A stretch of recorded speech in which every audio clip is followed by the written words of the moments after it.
Absolutely incredible. Just so incredible what this Duke football team has been able to accomplish in 2022. This past weekend, they picked up another win. Duke is now 7-3 on the football season with a 24-7 victory over Virginia Tech. I want to talk about it all with our buddy Josh Cox from Duke Football Talks Section 17 podcast.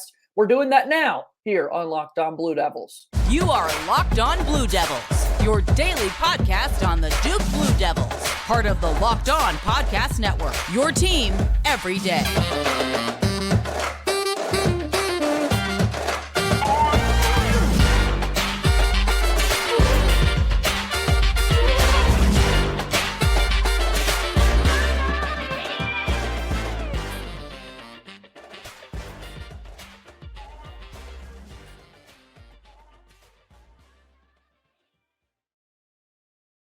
Hello, everybody, and welcome into another episode of the Locked On Blue Devils podcast. My name is JJ Jackson. So glad that you're here with us here today on Thursday, November 17th, 2022. As always, Locked On Blue Devils is your daily podcast devoted to everything going on in the life of Duke athletics. Fun show planned for you today. If you haven't done so already, be sure to follow and subscribe to our podcast for free wherever you get them. Also, watch the show each and every day on YouTube as we continue to climb towards that 1,000 subscriber mark. That's our ultimate goal at the end of the day, and we appreciate your support in helping us get there. Follow us on Twitter at LO_Blue Devils and follow me on Twitter at _JJ_Jackson_.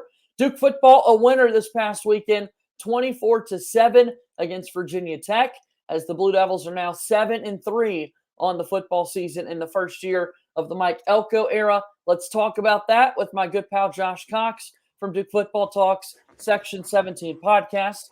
And Josh, you just always feel like maybe this is going to be the week that we've got to go back and talk about another loss for the Duke football squad. But they just keep on winning, man. And all of a sudden, 7 wins now with 2 games left to play. Yeah, 3 wins in a row for this team. And to think that that's taking place in the month of November man, it's got to have Duke fans excited. And this was another game that, I know they were 2-7. Virginia Tech was 2-7 heading into this game. But at the end of the day, you still think it's Virginia Tech, and who would have thought that we would have gone on a 24-0 run and held them scoreless from the 13-minute mark of the first quarter through the rest of the game. And so a methodical, dominating performance by the Duke football team Saturday. Yeah. You look at this one, again, 24-7 the final score. And the Associated Press, their headline for the contest, Leonard accounts for 3 touchdowns to send Duke past Virginia Tech. Riley Leonard threw for 2 touchdowns and rushed for another as the Duke Blue Devils won their 3rd straight game, topping Virginia Tech 24-7 on Saturday afternoon. We're going to get to Riley Leonard because he was really impressive. But in a lot of ways, how about that Duke defense? Oh, like man. you said, to give up that touchdown and then be like, you know what? Let's not give up any more points the rest of the way. Yeah. I mean, and here's the thing, the touchdown. I mean, listen, when you're in one-on-one man-to-man coverage on the outside, look, some of the best DBs in the world are going to get beat every now and then. It is what it is, and that's what happened. I mean, Chandler Rivers, true freshman out there on an island, and he got beat, and that's fine. But whatever Rob Smith had up his sleeve in that game plan absolutely worked. And, obviously it's his job to kind of implement Mike Elko's defensive philosophy and scheme. And he's done a really, really good job of it. I don't know that our defense and the staff around our defense is getting enough credit. I don't know that I think we have a short-term memory here, and I think we forget what this defense looked like 12 months ago. And so to see what they did and shutting them down, to holding them, I believe, under 270 or under 300, it was 270, 280, something like that, total yards. In this day and age, in this type of college football environment, to hold a team under 300 yards, it was just a dominating performance. And Brandon Johnson, again, stuffing the stat sheet, 2 sacks and bringing some timely blitzes there, got to Grant Wells, and they never really had a chance. Yeah, Virginia Tech quarterback Grant Wells was 16 of 28 on the day for 177 yards, 1 touchdown, 1 interception, 281 total yards for Virginia Tech. So 177 through the year, just 104 yards rushing allowed by that Duke defense. Virginia Tech was trying to run the football a good bit, and yet Duke was not going to have that happen whatsoever. 281 the total yardage for Virginia Tech. Duke accounted for 427 yards of offense. Yeah, I mean, and by the way, just to give the shout out, I mentioned Chandler Rivers got beat on that one. Chandler Rivers is also the guy who was pressuring Grant Wells when he threw the pick that Shaka Hayward wound up getting. It was all because of the pressure that Rivers had on the edge when he brought the blitz there. So I want to make sure I give him credit, No doubt. where it's due. But yeah, I mean, Shaka Hayward once again, just steady leader, led the team in tackles. It's a toss up now each game. Is it going to be Darius Joyner? Is it going to be Shaka Hayward? I believe, if I'm not mistaken, Brian from our podcast said this to Texas this morning and said that I believe they're within 1 tackle of each other for the season, Darius Joyner and Shaka Hayward. And so, they're and 10 very games into the year to be that close. That's pretty crazy. Yeah. So the defense has just been great, and we've been fortunate this year. I mean, of the injuries that have taken place on this team, none of them have come in those areas on the defense where we could not afford them. Secondary has been healthy, defensive line, other than Anthony Nelson for a couple of games, but the defensive line's been healthy, and so we've been able to sustain some injuries at linebacker and still play through it because of our depth there. But yeah, just overall great performance by the defense. All right, and as we mentioned, the Associated Press, their headline for the story is about Riley Leonard and what he was able to do with that quarterback spot for Duke. We got to talk about QB1 for the Blue Devils, about Mr. Riley Leonard, and we're going to do that after our first time out here on today's show. Locked On Blue Devils today is brought to you by our friends over at Nugenics. It's not your fault. As men age, our body naturally loses free testosterone, the man hormone. It happens to every man and can make it more difficult to stay in shape and be energetic and active. Nugenics Total T contains man-boosting key ingredients like testofen. It has been validated in 5 clinical studies shown to boost free testosterone levels in men. Because Nugenics Total T boosts free testosterone that the aging process robs, you'll feel stronger, leaner with more energy and drive and more passion too. Your partner will absolutely notice the difference. While every product possesses quality, many other products use generic ingredients that are often far less than clinical grade. With Nugenics Total T, you get the same clinical potency levels used in the trials. Now, a complimentary bottle of Nugenics Total T when you text college to 231-231. Text now and get a bottle of Nugenics Thermo, their most powerful fat incinerator ever, with key ingredients to help you get back into shape fast, absolutely free. Text college to 231-231. Again, text college to 231-231.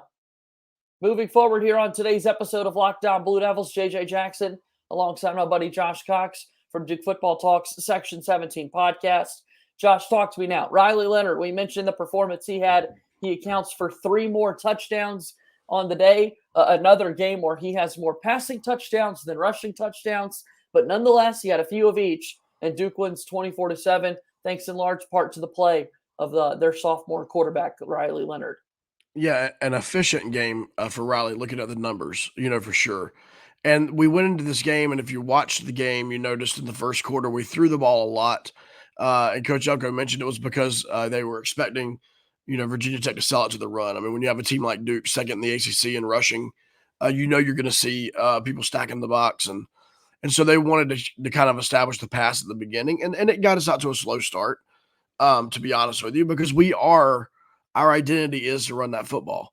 But Riley hit Jalen Calhoun a few times in the first quarter to kind of move the ball a little bit and kind of got his legs under him. I will say this. I believe Riley, last couple of games, has been a little not at his sharpest in some of the stuff, even in some of the catches. Jordan Moore had a couple of acrobatic catches this weekend that really should have hit him in the numbers and were thrown behind him. One of them resulted in a sweet one-handed grab on a 4th down there in the fourth quarter. But all that to say, Riley's a gamer. Riley loves the football in his hand. Riley loves being able to scramble and get out in the open. They're like you mentioned, the rushing touchdown, and then the two passing scores. The one to Nicky was obviously a beautiful play call, and then the pass to John Davis Robertson was a dime. It was beautiful, and that was the one that sealed the game. We were up 10 early in the fourth quarter. You don't think they're going to come back from 10 points down, especially judging by the way they had not moved the ball for 2 quarters, but still, that was the game sealing touchdown, and it was a beautiful ball from Riley Leonard. On the season now, Riley Leonard is up to 2,113 yards on the year, 13 touchdowns to 5 interceptions. Again, the passing touchdown numbers are nowhere near overwhelming, nowhere near what you're seeing from that guy in Chapel Hill. But again, a 13-5 touchdown to interception ratio, considering the quarterback play that Duke has had over the last several seasons, absolutely what you would love to see from Riley Leonard, who only had 1 start coming into the season. And then you add the 10 rushing scores. Right. So, you put his actual, offensive output is at 23 compared to 5, which is great. Obviously, like you said, there's other people with gaudy numbers, and I'm not trying to even compare him to those people. But for what Duke needed him to do this year, he's done exactly what they needed him to do. Taking care of the football, gotten the ball in the end zone, set up his running backs, Jordan Waters. And by the way, good to have Jalen Coleman back after 4 weeks out. Really, it's just been a beautiful thing to see Riley come in, like you mentioned, with 1 start under his belt, not many snaps. Come in this season, low expectations, and he has blown every single one of them out of the water. Really good stuff from him. And again, we've seen a good day for him on Saturday against Virginia Tech. 3 total touchdowns, 262 yards passing. Did have the 1 interception to bring his season total up to 5 on the year, but still really impressive what we're getting out of him at quarterback. Yeah, so regarding that interception, and I feel like it's been this way on a couple of his interceptions this year. I'm not quite sure. Every interception is it's not always the quarterback's fault. And then it is sometimes. So if we're fair, right. I don't know about this one. It almost looked like Riley threw the back shoulder throw and the receiver didn't break or stop his route to come back shoulder. Once again, maybe a miscommunication there. I don't know what it was. Maybe Riley made one read, wide receiver made the other read. But once again, this is not Riley Leonard like throwing the ball across the middle of the field right into the breadbasket of a Right. linebacker. This is Riley Leonard throwing the ball to the outside in a one-on-one matchup. You know what I'm saying? And there's Right. miscommunication. So those are the interceptions like you can handle. You can take those. When those happen, you go, okay, I understand why that happened. The ones that make you scratch your head is when a quarterback is scrambling and tries to throw back across his body and you know what I mean, and throws it right into the lap of a linebacker or safety. He's not throwing those types of picks. And so I can live with a pick every now and then with him trying to make a play like that, like he did in the Virginia Tech game. 13 touchdown passes now on the year for Riley Leonard. 4 of them have been to tight end Nicky Dalmolin, who, again, Josh, only has 21 total catches on the year. And 20% of them, he's had both feet in the end zone at the end of the play when it comes to a finish. So Nicky Dalmolin in his junior season at that tight end spot, it's a year where we're getting to see Noah Gray do cool things for the Kansas City Chiefs right now at that tight end position. But Nicky Dalmolin doing some nice things in the passing game for Duke as well. Well, he's basically another wide receiver. I mean, if you look at it that way, he's got the hands of a wide receiver. He's as fast as the wide receivers are, but he also can block, and he can also seal that edge for the running back room as well. So Nicky's had a great season. Would love to see, the tight end get a little bit more involved on the number of catches because, like I said, I mean, he is reliable. Anytime the ball's anywhere near him, he's making that catch. And then Cole Finney also providing depth in that tight end room. We did see Nicky go out with an injury against Virginia Tech. He was in a walking boot after the game. Looks like it may be something with his ankle. And so we'll see if he'll be available. Coach Elko said in his presser on Monday that they were hoping that he would be ready and available for this Saturday. So that is something to keep our eye on because this is nothing against Cole Finney at all. But Nikki Dalmolin and Cole Finney are different football players. And when Nikki is out there, it brings an element to the passing game that Cole does not necessarily bring naturally. Cole's probably a little bit, he is bigger. So Cole's probably a little bit more of your run block kind of a guy. And so it might shift some things if Nikki can't go Saturday. But we'll wait and see. Obviously, there's no injury report, and so we will find out Saturday at 12 noon. Yeah, no kidding. All right, well, let's go ahead and we'll talk about that game coming up on Saturday and wrap up our show today here after our final timeout on Locked On Blue Devils. Locked On Blue Devils here today, once again brought to you by our good friends and partners at BetOnline. BetOnline is your number one source for sports betting information, stats, news, and analysis. Get the latest odds and trends for every professional and amateur league out there. From football to basketball to soccer and esports, we've got it all at BetOnline. And if you love sports podcasts, you can also find those at BetOnline as well. We're always the fastest and easiest way to get your betting fix. Head to the website today or use your mobile device to learn more. BetOnline, where the game starts. Winding down today's episode of Locked On Blue Devils, I'm JJ Jackson alongside my buddy Josh Cox from Duke Football Talk's Section 17 podcast. They've got the podcast up and running. You guys also have a website that you keep updated rather frequently. Josh, tell us a little bit about all your content that you've got out there. Well, I mean, you are rocking a piece of the content currently as JJ. If you're watching on YouTube, first thing you notice is that obviously I'm up further north than JJ because I am hooded sweatshirt ready to roll. JJ is rocking the Elko era T-shirt. Looks like the charcoal gray, maybe. Yes, it is. The charcoal gray Elko era T-shirt. You can pick that up at DukeFootballTalk.com. We have our store there, and those have been selling very well. And I love the look of them. They're nice, bold kind of a shirt there. But we have our shop there. Then we do 5 deep articles where we talk to a player, get to know them a little bit better on kind of the personal side. We do helmet stickers after every game. So the 4 of us that host the podcast come on the website each week, and we give who we felt like deserved kind of a player of the game.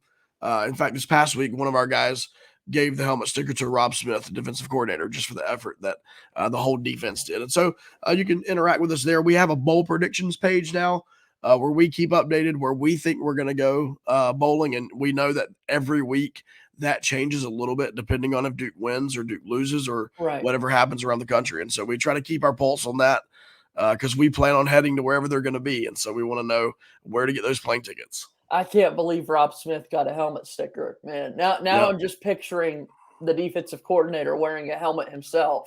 There you go. Exactly. Just to let the world see, I got one of these stickers too. That's right. That's right. Yep. Oh, that's great. All right. So Saturday, Duke takes on Pittsburgh on the road, a noon Eastern start. You can watch the game on the ACC network. And you look at Vegas. We mentioned our good friends over at BetOnline. Pitt about a touchdown favorite over the Blue Devils going into this one. What's going to be important? What stands out to you about this matchup, Josh? Well, there's 2 things that stand out about this Pitt team, and they're related. The first one is their physicality. They dominate, the physical portion of the game. Defensive line, they get to the quarterback tops in the country at sacking the quarterback. And then that obviously that's in the trenches, offensive line, defensive line. And that leads to just a pretty stout rushing attack. I know Duke is second in the ACC behind Florida State in rushing. But I guess I should say this. They have a star running back in Israel Abanikanda. Just an incredible guy. He is he's amazing. Yeah, 17 touchdowns, 1,200 rushing yards. So that's what makes them tick. I mean, they like to get to the quarterback and they like to run the football. And so for Duke, it's one of those physical challenges. Hey, Mike Elko goes to his guys and says, listen, David Feely's had you guys in the weight room since January. You've been working. You've been getting bigger and faster and stronger. And we've been preparing for a game like this. So Coach Elko told us Monday in his press conference that this will be the most physically complete team on both sides of the football that they'll face all year. And so That's what we're looking at in Pitt. It's going to be, can we control the line of scrimmage on both sides? Meaning, can we keep them away from Riley? Because we've done a great job of that. And then can we stop the run? And if we put the pressure on Slovis, he's looked a little better here recently, but if we can put the pressure on Kenny Slovis to have to lead that team with his arm, I think we'll be okay. If we allow that team to grind it out and Abanikanda rushes for 3 or 4 touchdowns, that's going to be a difficult road to hoe. Once again, it's a noon Eastern kickoff. They're Pitt, the home team. Duke taking on Pitt. You can watch the game on the ACC network. Yeah, not on a lot of fun. Not on Bally Sports. Yeah, on ACC network. network. Yes, go. And then we'll be able to watch Duke basketball tomorrow night as well. Another Duke men's basketball game coming up there on Friday. Josh, as always, it's so much fun to chat with you each and every week. If people want more details and thoughts about this Pitt game, they can go listen right now to that Section 17 podcast. And what's the best way to support your podcast, man? Yes, it's the same way to support yours, right? It's to get to Apple and give a 5-star rating and review. As you mentioned often, those algorithms, for some reason, love those written reviews. And so if you'll leave just a quick written review, and this is what we say on our podcast, if we earned it, give it to us, right? If we've earned it, give it to us. If we haven't earned it, that's fine. Ignore it and move on. But if we've earned it, give it to us. And then on Spotify, you can now leave ratings. And so leave us a 5-star rating there. That will be a big help. And then as with both of our podcasts, Locked On Blue Devils and the Section 17 podcast, listen, if you got a friend that's a Duke football fan, Duke athletics fan, shoot them a link. Hey, have you ever checked out this podcast? That'd be Simple awesome. text, Organic growth, man, is really, really good. That's what we absolutely love. That's for sure. Well, Josh, thank you so much for the time once again, as always, and I'll talk to you next week. Okay. All right. Go Duke, JJ. Go Duke indeed. That's our good pal, Josh Cox from Duke Football Talks Section 17 podcast, joining us here on the show. Please continue to support the work that he and those guys do and continue to listen and watch Locked On Blue Devils each and every day as well. Subscribe to our YouTube channel. Help us get towards 1,000 subscribers by the end of the year, the big goal that we're out there chasing. Follow us on Twitter at @LO_Blue Devils. You can follow me on Twitter at @JJ_Jackson_. That's going to do it for today's show. As always, go Duke. I'll talk to you tomorrow. My name is JJ Jackson. Thank you and good day.